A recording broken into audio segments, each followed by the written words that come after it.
To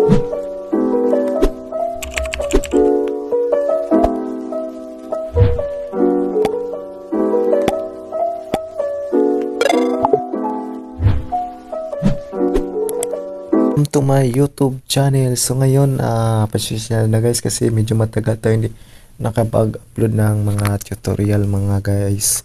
So sa video ito mga guys, ipapakita ko lang sa inyo paano po ba para hindi ma-delete. Kasi pag mag-live tayo mga guys, tapos mayroong nakalagay doon na pag na-post nyo na yung live niyo sa Facebook page, tapos may nakalagay doon, after 30 days, ma-delete na po yung live ninyo sa Facebook page. So ngayon, paano para hindi ma-delete yung Facebook live ninyo sa Facebook page para memories na po na din ninyo yung live na yun. So ngayon, ipapakita ko sa inyo para hindi gagawin natin ng kuan para hindi ma-delete yung live niyo sa Facebook page para pang memories na po yun. So ngayon guys, punta tayo sa ating Facebook page. So ayun, so mag-try tayo ng live dito guys. Example lang po, mag-live tayo. Tapos i-click natin ang live video. So click ang go live. So ayun.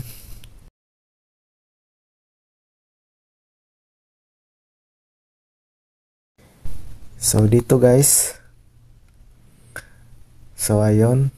So dito guys, deletion settings. So click lang nyo itong deletion settings tapos 30 days. I-click yan.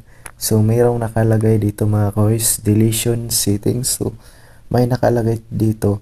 So keep for 30 days. So after 30 days, yung live na yon is ma-delete na po. I-delete ni YouTube, ni Facebook.